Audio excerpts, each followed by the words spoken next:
Édouard, duc de Bar, tué à la bataille d'Azincourt, n'avait point laissé d'enfant mâle, et son héritage avait passé à son frère, le cardinal de Bar. Le cardinal avait désigné pour son héritier le duc René d'Anjou. Pour accroître encore la puissance du successeur qu'il s'était choisi, il lui fit épouser Isabelle, fille aînée de Charles, duc de Lorraine. Quelques années après, ce prince, qui était sans enfant mâle, fit un testament par lequel il laissait son duché à sa fille et à son gendre. Le duc de Lorraine et le cardinal de Bar moururent l'un et l'autre en 1430, et le duc René voulut tout aussitôt se mettre en possession de la Lorraine.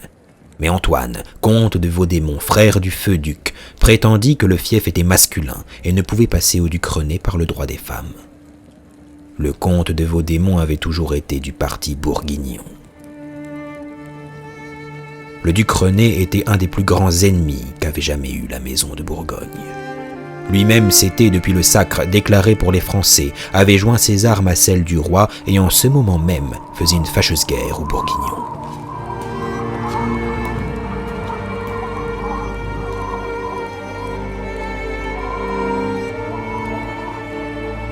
Le maréchal de Toulongeon tenait pour lors les États de Bourgogne.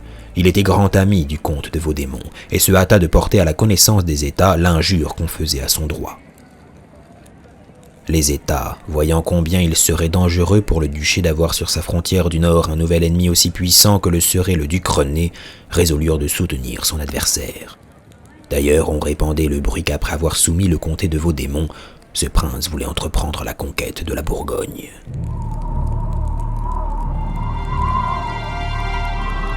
On manquait d'hommes. La noblesse de Bourgogne ne suffisait pas même à garder la province contre tant d'attaques.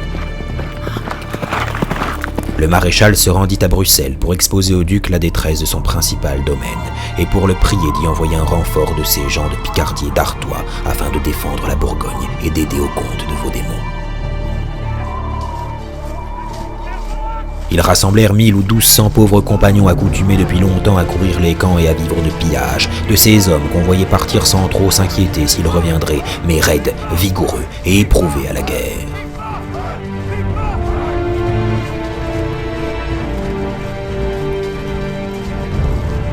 Pendant ces apprêts, le duc René avait réuni nombreuses armées.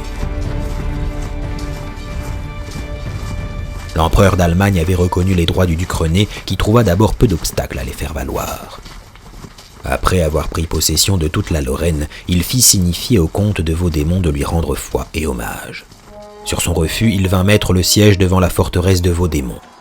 La garnison, qui avait l'assurance d'être secourue, se défendit vaillamment. Elle résistait depuis 3 mois.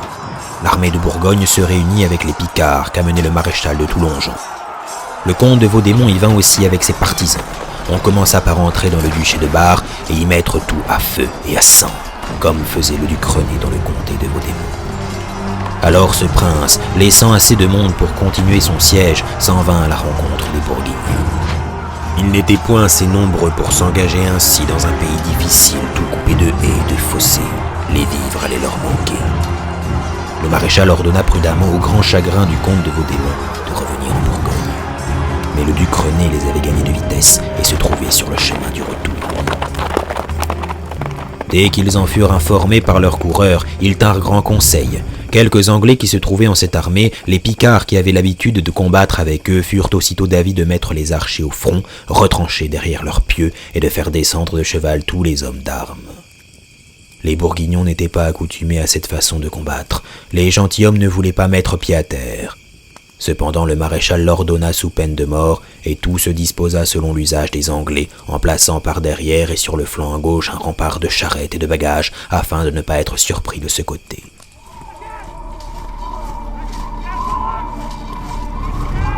Les Lorrains avancèrent. Le duc de Bar envoya défier les Bourguignons. Le sire de Toulongeon répondit qu'il était prêt et ne désirait que combattre. Le duc René se fiait au grand nombre de ses gens. Il avait avec lui de jeunes seigneurs de Lorraine et d'Allemagne qui n'avaient pas vu la guerre comme les Français, les Anglais et les Bourguignons. Dans leur présomption, ils s'assuraient de forcer sans peine cette petite troupe. Le maréchal de Toulongeon fit distribuer du vin à ses gens, leur donna courage en ce grand péril. Ceux qui avaient haine ou rancune s'embrassèrent. Le comte de Vaudémont parcourait les rangs à cheval. Il protestait sur le salut de son âme, que sa querelle était bonne et juste, et que le duc René voulait à tort lui ravir son héritage. Il rappelait que toujours il avait fidèlement tenu le parti de Bourgogne. Enfin, cette petite armée prenait bon et joyeux courage. L'attaque commença avec vigueur. Les Bourguignons avaient placé derrière le rempart de leurs archers, à droite et à gauche, des canons et des coulevrines. Ils laissèrent avancer les Lorrains, puis tout à coup mirent le feu à l'artillerie en poussant de grands cris. Les gens du duc de Bar se jetèrent contre terre et parurent troublés. Les Bourguignons se portèrent aussitôt vers cet endroit et la mêlée y devint cruelle.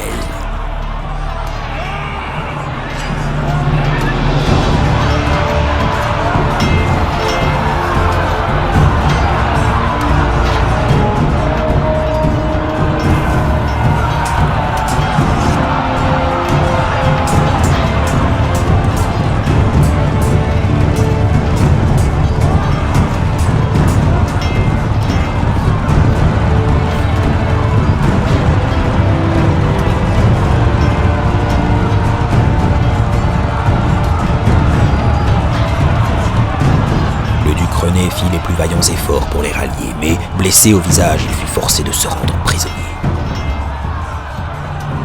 Jamais bataille n'avait été plus perdue. Elle se donna le 2 juillet près du village de Bulgnéville. Mais elle était si grande et si glorieuse pour les Bourguignons qu'ils la nommèrent la bataille de Lorraine.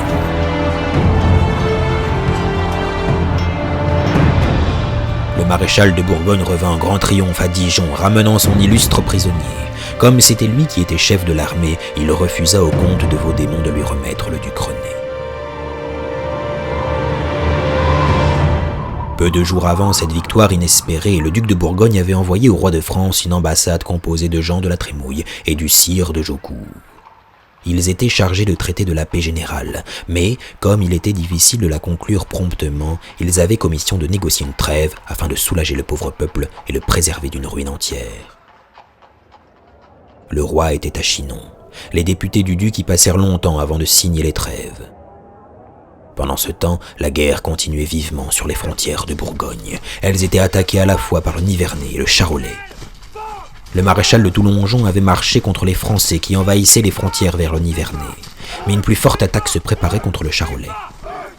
Pour se préserver de cette redoutable entreprise, il valait encore mieux négocier que faire la guerre. Ainsi, le désir de la paix semblait gagner peu à peu tous les esprits.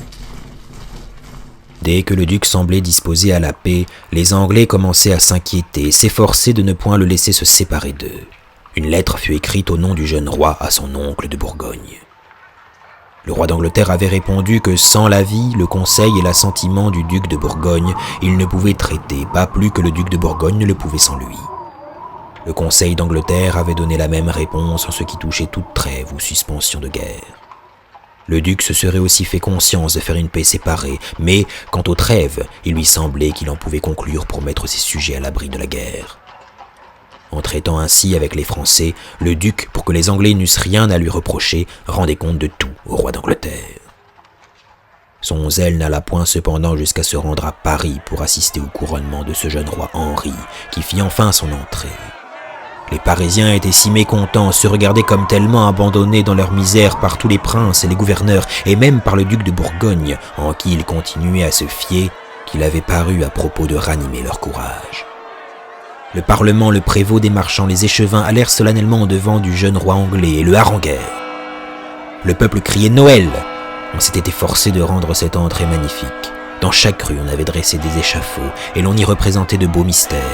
Chaque corps de métier prenait à son tour le dé. Le cortège était magnifique, mais on n'y voyait que des seigneurs anglais. Il fut sacré à Notre-Dame par le cardinal de Winchester, ce qui offensa beaucoup l'évêque de Paris. Après, il s'en vint dîner à la table de marbre au palais, dans la grande salle. Le Parlement, l'université, les échevins devaient y dîner aussi, mais les Anglais, qui réglaient tout, savaient si mal les usages de France et prirent si peu de soin que la populace remplissait tout le palais. Les magistrats furent repoussés, culbutés par la foule. Ils n'arrivèrent dans la salle qu'en fendant la presse. Leurs tables n'avaient pas été gardées, ils se trouvèrent ainsi pêle-mêle avec les savetiers, les derniers du peuple. Enfin, rien dans ces fêtes ne se passa honorablement, ni au gré des Parisiens. Il disait aussi que lorsqu'un orfèvre ou quelque riche bourgeois mariait sa fille, il faisait mieux les choses que tous ces Anglais. La viande distribuée au peuple était gâtée, de sorte que les pauvres habitants de Paris furent plus ennemis des Anglais qu'auparavant, mais il ne fallait pas se risquer à le dire tout haut. Le roi d'Angleterre ne demeura qu'un mois à Paris. Il retourna à Rouen, et quelques mois après en Angleterre. Quant au duc Philippe, il convenait si peu à ses desseins de se mêler des affaires de France que, se rendant en Bourgogne, il ne passa seulement point à Paris. En arrivant à Dijon, et peu de temps après qu'il fut descendu en son palais, son premier soin fut d'aller rendre visite à son prisonnier, le duc René, qui depuis 6 mois était sévèrement gardé dans la crainte des entreprises qu'on pouvait faire pour le délivrer. Il traita courtoisement ce noble captif et s'entretint longtemps avec lui pour adoucir les loisirs de sa prison. Le bon duc René, qui s'entendait mieux qu'aucun prince de son temps aux lettres et aux arts, avait peint sur verre les portraits du feu duc Jean et de Philippe lui-même. Il les lui offrit et ils furent placés dans les vitraux de la chapelle des Chartreux. Dès que madame Isabelle de Lorraine avait vu son mari prisonnier, elle n'avait épargné aucune démarche pour le délivrer. Elle s'était d'abord adressée à l'empereur, mais le duc de Bourgogne n'avait pas voulu reconnaître l'autorité des citations impériales, et l'affaire s'était plutôt gâtée par cette tentative. Toute la noblesse de Bar et de Lorraine n'était pas moins empressée que la duchesse à obtenir la liberté du duc René. Nul prince n'était plus aimé que lui. Le traité de délivrance ne touchait en rien aux différends touchant l'héritage de Lorraine. C'était seulement un serment du duc René de venir se remettre à la disposition du duc de Bourgogne. Il donnait en même temps ses 2 fils en otage et 4 de ses forteresses en dépôt. Les principaux seigneurs de Lorraine se portèrent garants pour leur souverain et promirent de venir tenir prison à sa place s'il manquait à son engagement.